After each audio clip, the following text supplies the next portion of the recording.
Hello friends, welcome back to Chitra science hub. आज हम बायोऑर्गेनिक की नेक्स्ट यूनिट शुरू कर रहे हैं जो है हमारी मैकेनिज्म ऑफ एंजाइम एक्शन, और इसका फर्स्ट टॉपिक है ट्रांजिशन स्टेट थ्योरी। जो हमारी ट्रांजिशन स्टेट थ्योरी है वो हेनरी रिंग ने 1935 में दी थी। किस लिए?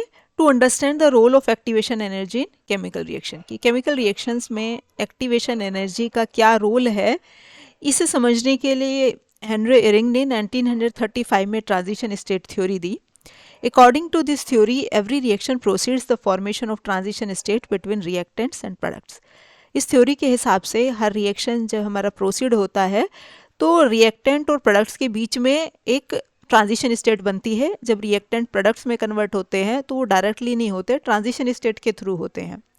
That is the state at which molecules are neither reactant nor product. और ये बीच की वो स्टेट है जहाँ पे वो ना तो रिएक्टेंट होते और ना प्रोडक्ट होते, बीच की एक इंटरमीडिएट स्टेट होती है।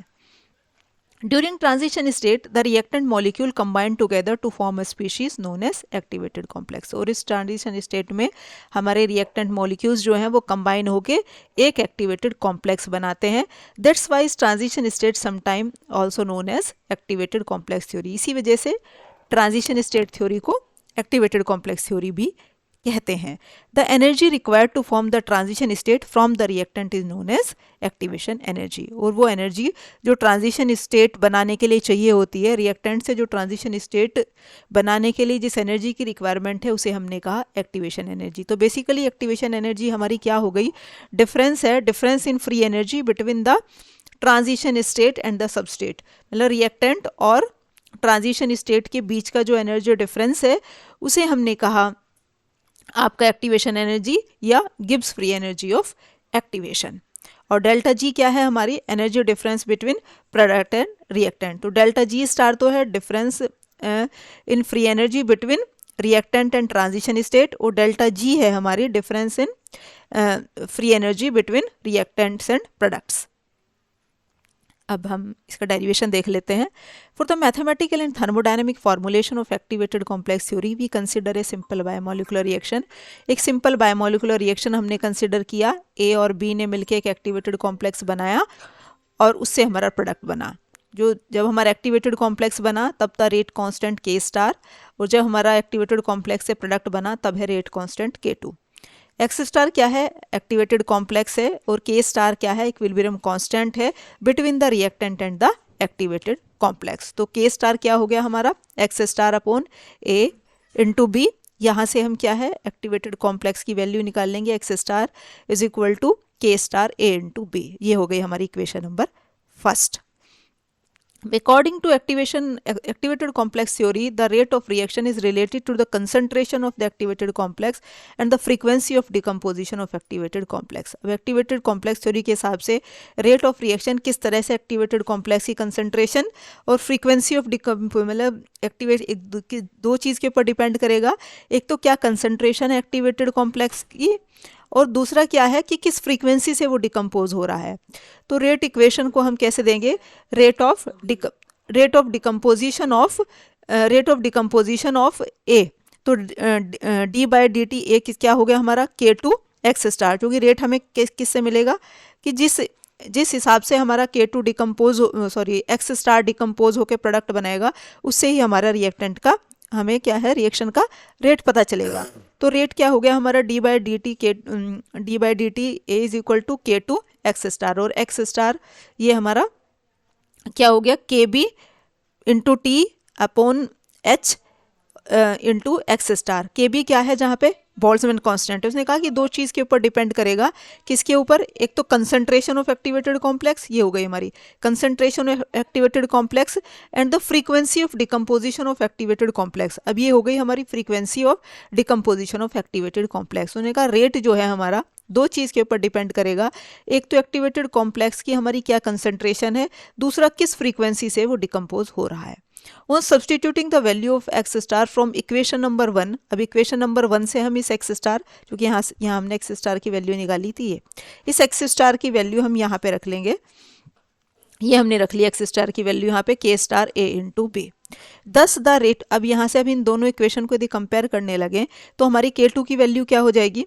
के टू की वैल्यू हो जाएगी हमारी K B T upon H into K star. यदि हम यहाँ से जो है इसकी वैल्यू देखने लगे तो रेट कांस्टेंट K2 की वैल्यू हमारी क्या निकल के आ जाएगी, ये निकल के आ जाएगी। The equilibrium constant K star can be expressed in terms of Gibbs free energy. इसे गिब्स फ्री एनर्जी के फॉर्म में भी हम ले सकते हैं।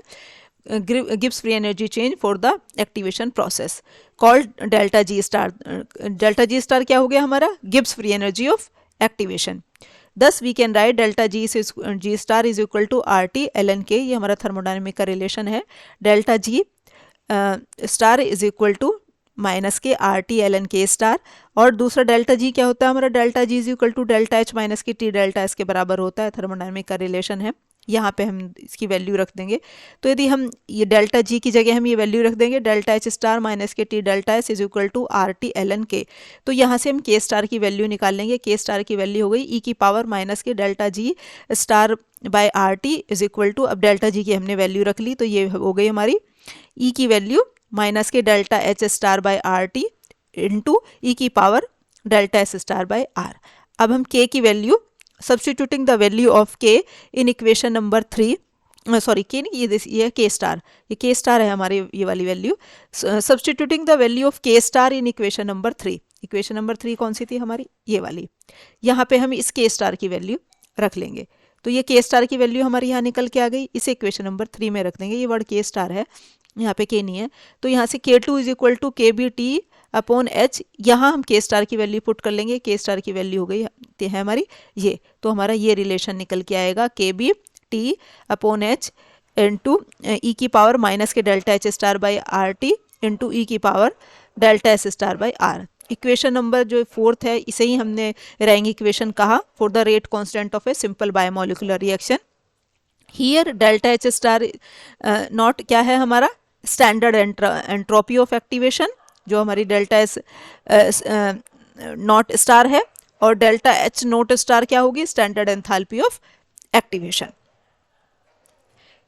अब क्या एप्लीकेशन है हमारे ट्रांजिशन स्टेट थ्योरी का। The main application of TST is in reactions catalysed by enzymes. जो रिएक्शन हमारे एंजाइम्स के थ्रू कैटालाइज्ड होते हैं वहाँ पे हमारा ट्रांजिशन स्टेट थ्योरी का मेन एप्लीकेशन है, क्योंकि पहले आपका रिएक्टेंट मॉलिक्यूल कंबाइन होकर ट्रांजिशन स्टेट बनाते हैं, फिर उनसे प्रोडक्ट फॉर्मेशन होती है। The introduction of an enzyme catalyst into a reaction lowers the activation energy of the reaction. जब हम एंजाइम इंट्रोड्यूस करते हैं किसी रिएक्शन में तो रिएक्शन का रेट हमारा क्या है, फास्ट हो जाता है। क्यों हो जाता है, क्योंकि एक्टिवेशन एनर्जी का बैरियर बहुत ज़्यादा कम हो जाता है। Enzyme increases the stability of the activated complex in the transition state. Transition state में एक्टिवेटेड कॉम्प्लेक्स की स्टेबिलिटी को हमारे एंजाइम्स बढ़ाते हैं। In more simple terms TST is helpful to see how a reaction will proceed. किस तरह से एक रिएक्शन प्रोसीड होता है ये समझने के लिए हमें TST की ज़रूरत पड़ती है। TST हमारी बहुत हेल्पफुल है। तो ये हमारा मेन एप्लीकेशन है ट्रांजिशन स्टेट थ्योरी का। तो ये था हमारा आज का टॉपिक। Thank you.